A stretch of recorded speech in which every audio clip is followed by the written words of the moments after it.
네, 여러분 안녕하세요.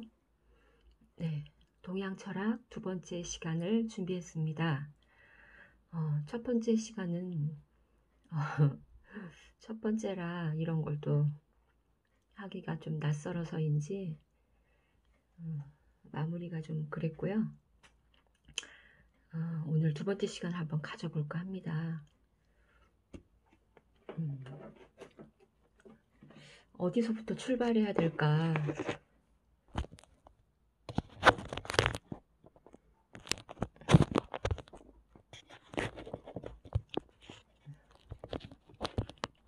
제가 컴퓨터로 영상을 찍는 게 아니고 폰으로 이렇게 영상을 찍기 때문에 다른 기술이 별로 없어요. 그래서 그냥 주먹구구식으로 되는 대로 그냥 준비하고 있습니다.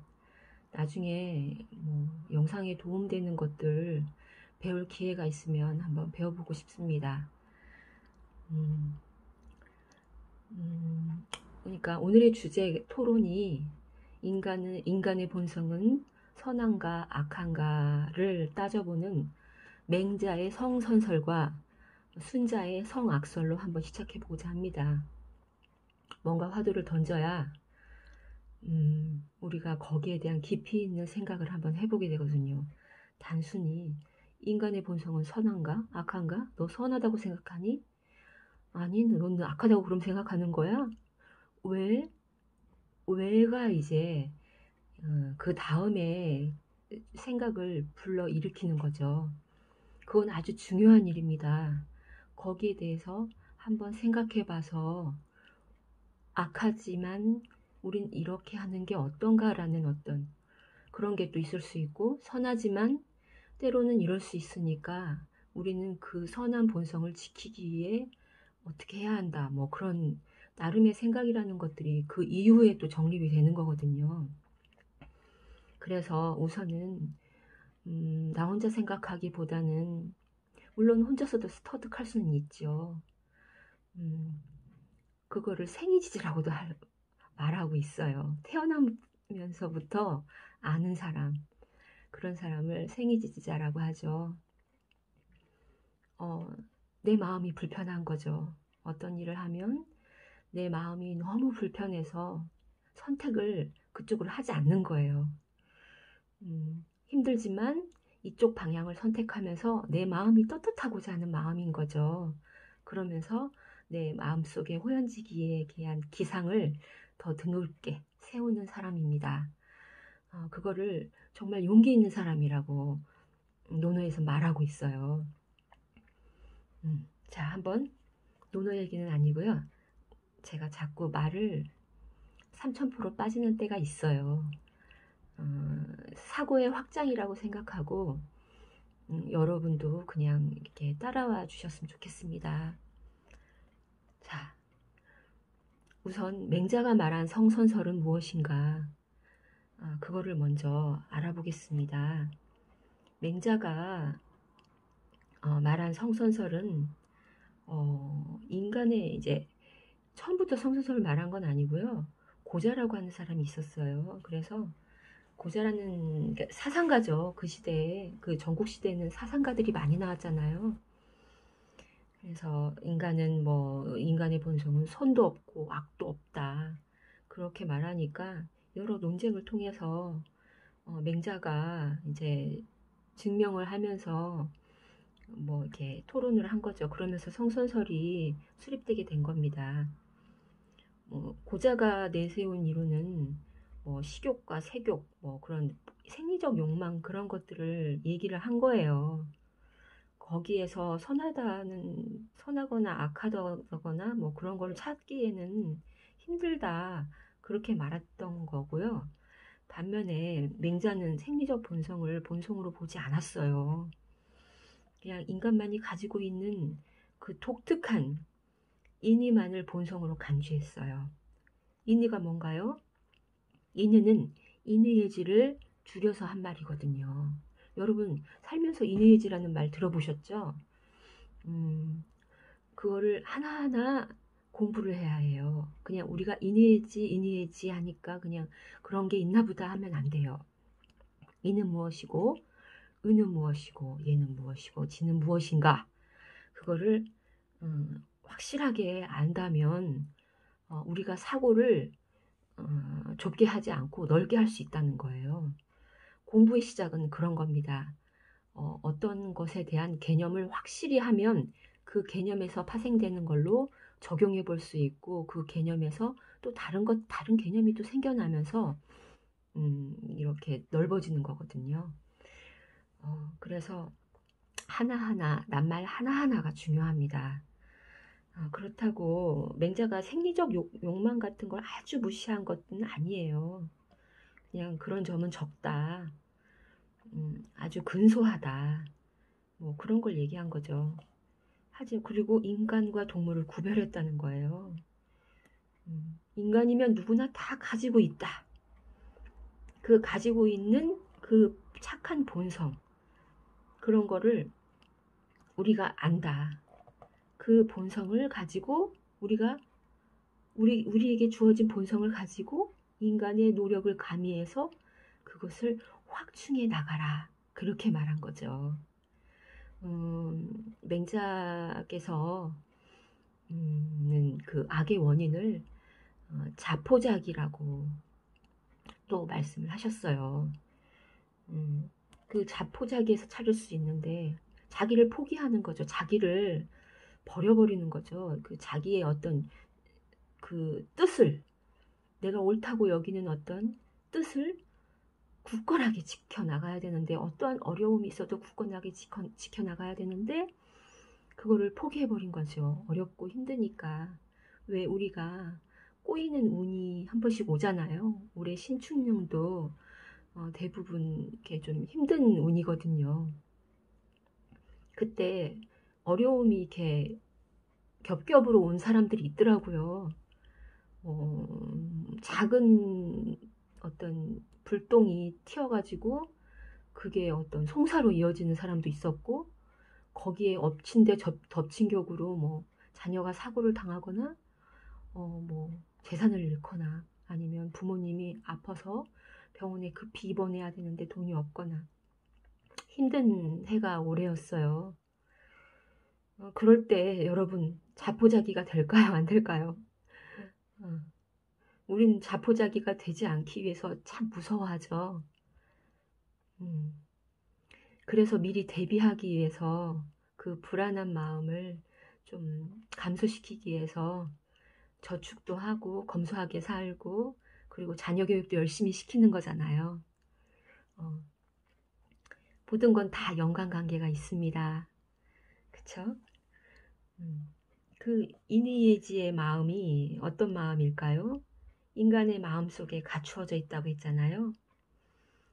자, 그거를 맹자는 사단이라고 말했어요. 자, 인의예지의 본성, 사단을 한번 볼까요?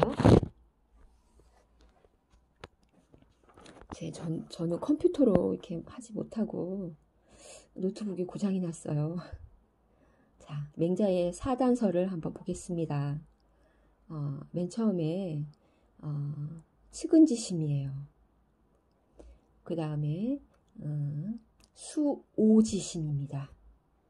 그 다음에 사양지심, 그리고 십이지심이에요. 이 사단서를 보면은 이게 인의, 잡아보겠습니다. 이 측은지심을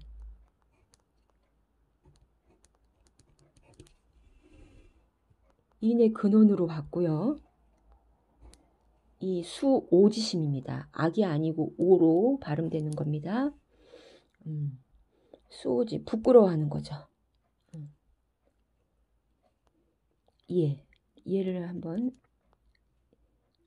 이거는 의입니다. 의. 여기가 얘죠. 의. 인의예지.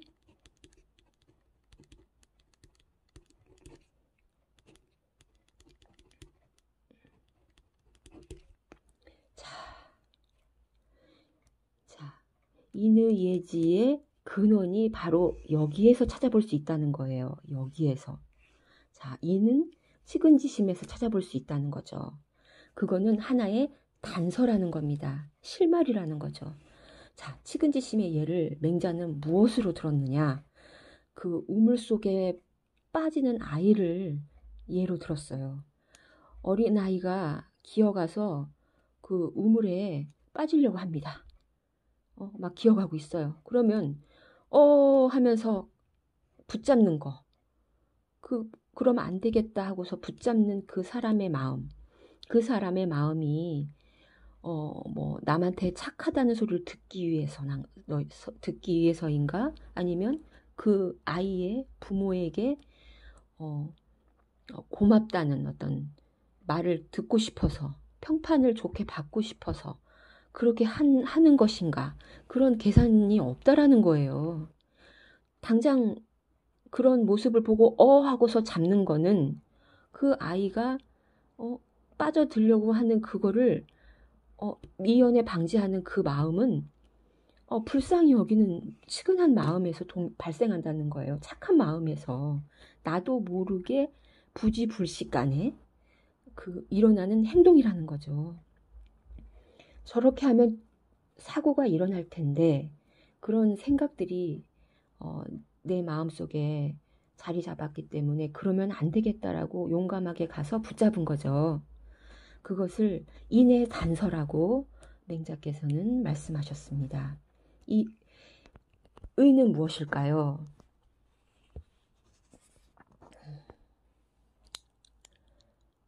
자, 수오지심. 이거는 미워할 오자입니다.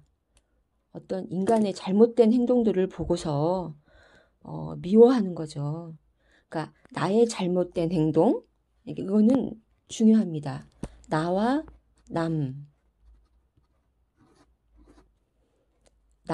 남이 있어요. 나의 잘못된 마음을 부끄럽게 여겨서 반성하고 남의 잘못된 것을 보고서 그거를 미워하고 비판하는 거죠. 저는 여기에서 또 하나 말하고 싶은 부분이 있어요.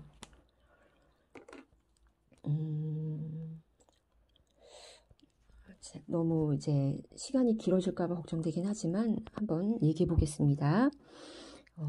수호지심. 남의 그 잘못된 행동을 보고서 미워하는 마음이라고 했잖아요.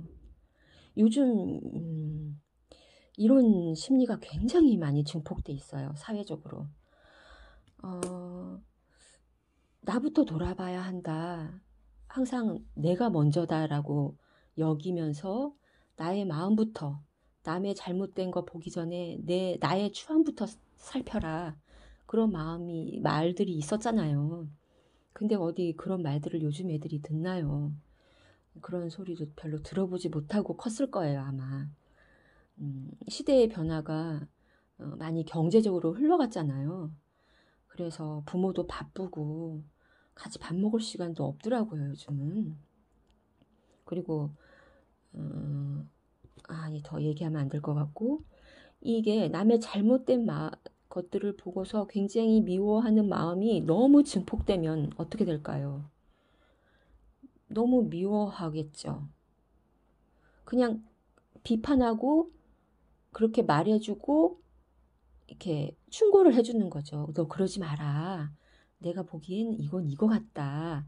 그렇게 이렇게 해야 되는데 그 사람의 마음이 이렇게 착한 쪽으로 선회하도록 유도를 하는 어떤 자연스러움이 있어야 되는데 그거를 너무 이렇게 증폭시키는 거죠.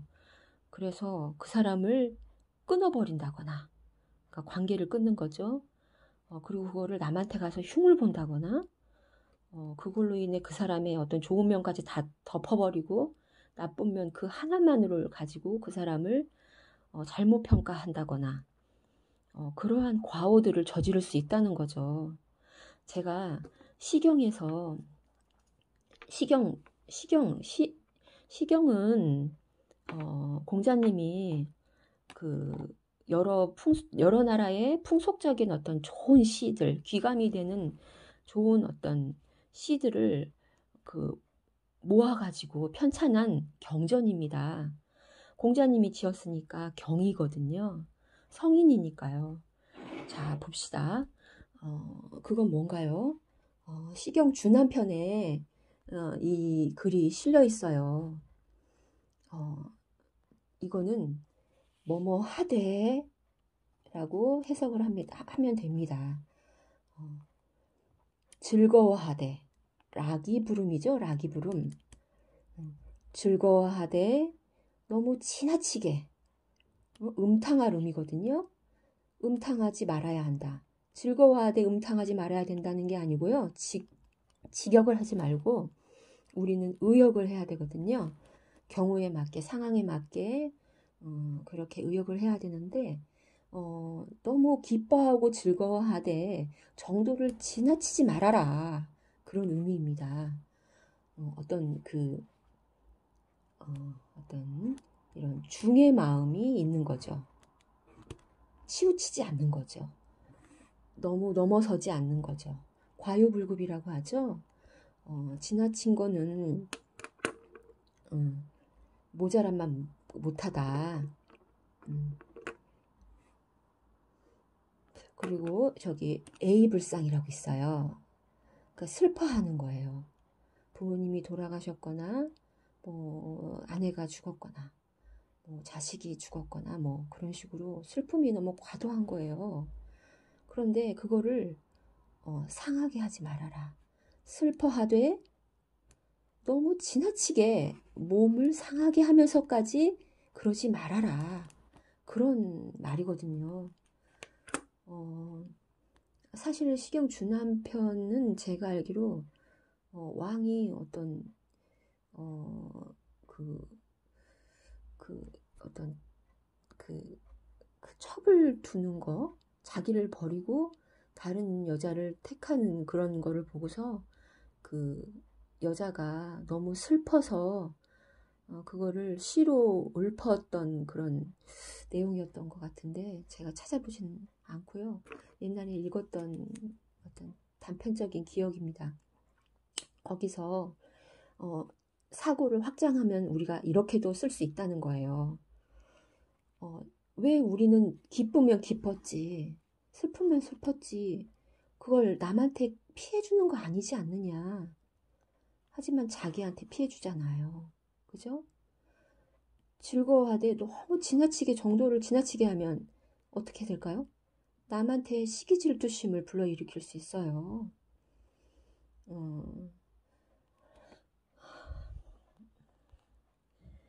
모든 것에는 장점과 단점이 존재합니다. 장점이 있으면 그 이면엔 단점이 있는 거예요. 어떤 사람이 매우 잘 되면 그거를 시기하는 반대의 세력들이 한두 명은 있게 마련입니다. 그래서 사람은 뭐 당장 선거에 선출됐다고 해도 그거를 처음 어떤 자기가 선거에 출마하게 대한 그 초심을 잃지 않는 마음으로 겸손하게 정치를 해나가야지 나중에 자기의 권력을 가지고 어떤 힘을 행사하면서 더 이익을 취하고 남한테 어떤 그게 보여지는 거에 대해 더 강조를 해서 그거를 자기 그 당을 더 강력하게 어떤 세도 정치처럼 그렇게 하면 안 된다라는 거죠. 그 근본의 마음은 우리 모두가 잘 살고자 하는 마음에서 선출됐다. 국민을 위한 마음에서 당신이 선출됐다라는 것을 잊어서는 안 되잖아요. 그죠? 자기의 잘못된 행동, 남의 잘못된 행동을 보고서 부끄러워하는 마음을 가져야 되는 것이 바로 의로운 행동이다라는 거죠. 자, 그 다음 사양지심입니다. 사양지심은 얘의 근원을 알 수 있는 거죠.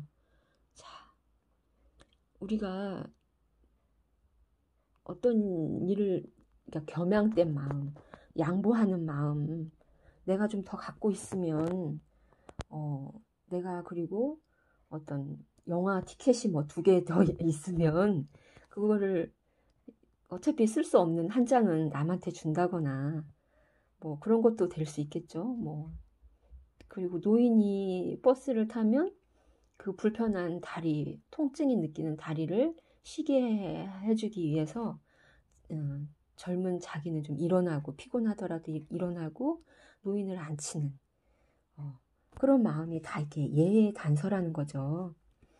그리고 12지심입니다. 이거는 지혜예요, 지혜.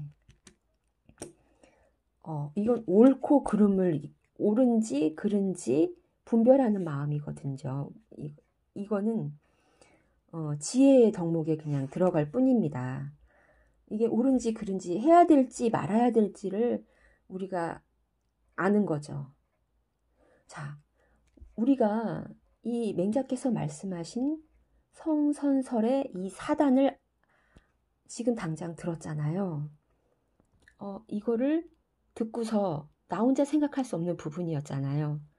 하지만 맹자께서 이런 걸 말했구나라는 것을 지금 당장 들었을 때 여러분 어떤 생각이 드세요?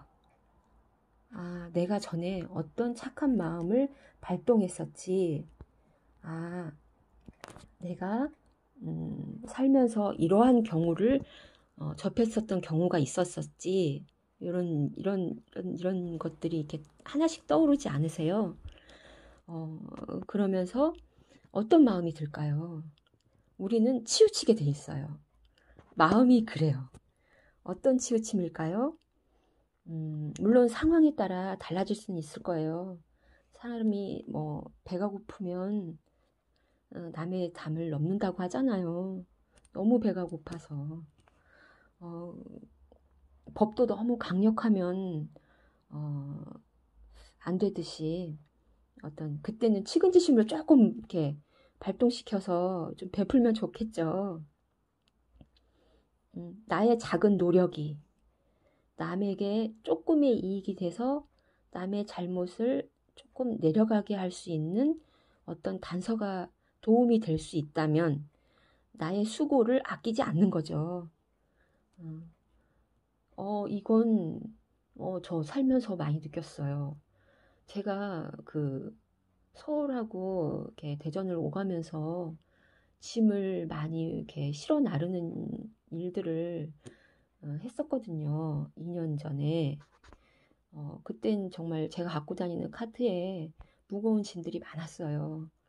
근데 서울의 지하철을 딱 타려고 하면 어떤 데는 에스컬레이터가 있고 어떤 데는 에스컬레이터가 없어요.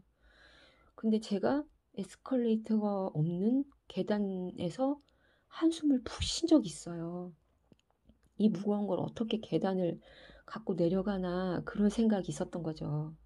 근데 어떤 여학생이 저의 그런 모습을 봤어요. 보고서 어, 그냥 저하고 눈이 마주쳤거든요.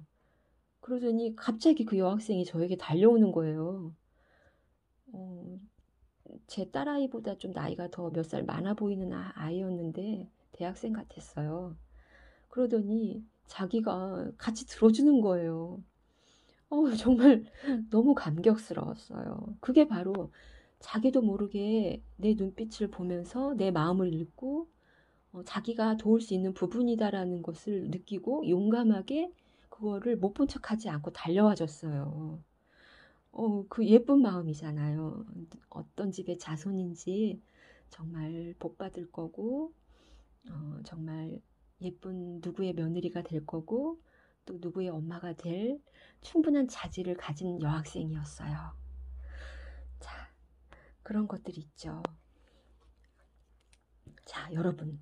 이렇게 네 가지만 이렇게 이내지의 단서를 맹자의 성선설의 사단서를 듣고서 어떤가요? 다양한 생각이 들지요. 오늘의 생각거리로도 충분할 겁니다. 그리고 이거 어떠세요? 과유불급을 떠올리셔야 합니다. 이거 꼭 중이라고 해서 딱 중간을 맞추라는 게 아니에요. 시중에 맞게 해야 한다 해서 때 시자를 쓰거든요. 시중. 어떤 때에 맞게, 상황에 맞게. 때로는 즐거워하되 조금 더 기뻐할 수도 있는 거죠. 뭐 막 지나치게 왜 정도가 있잖아요. 막 정도를 막 수치화할 순 없어요. 막 이래서 100까지 있다. 이거를 막 수치화해서 너는 50까지 뭐 즐거워해라. 너는 뭐 70까지 즐거워해라. 그렇게 정해진 건 없어요. 그런데 때에 맞게 남의 경사에는 내가 좀 더 즐겁게 남의 경사를 더 즐겁게 너의 즐거움이 나도 나의 즐거움이구나. 축하한다. 그렇게 해줄 수도 있는 거고. 남의 슬픔도 가서 부의금을 좀 보태면서 그래 네가 이런 슬픔을 맞이했구나 하면서 이렇게 좀 위로를 해주는 거죠. 그리고 이렇게 부모님이 돌아가셨는데 내가 내 몸을 너무 상하게 하면서 밥도 안 먹어가면서 막 지나치게 과도하게 슬퍼하고 오열하고 쓰러지고 그러면 돌아가신 부모님이 좋아할까요? 절대 바라시는 게 아닐 거예요. 그건 부모를 사랑하는 마음도 아니고 부모를 위하는 마음도 아니라는 거죠. 내가 건강하고 내가 행복해야 부모님이 좋아하신다는 거. 내가 착한 마음을 더 불러일으키고 집안을 더 화목하게 하는 거. 내가 한번 참아서 막 두세 번 참고 그러면 안 되겠죠.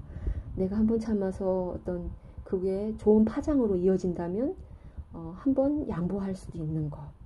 뭐 그런 것들이겠죠. 이것도 저기 사고의 확장이 되시나요? 아, 네. 자, 그리고 이제 맹자의 성선설을 봤으니까 이제는 성악설을 한번 볼까요? 자, 순자는 욕을 되게 많이 얻어먹는 학자입니다. 정치가이기도 하고 사상가이기도 하고요. 순자도 그 주나라 말기 사람이에요. 전국시대 사람인 거죠. 그 맹자가 돌아가시기 좀 몇 년 전에 태어나신 분이에요. 그러니까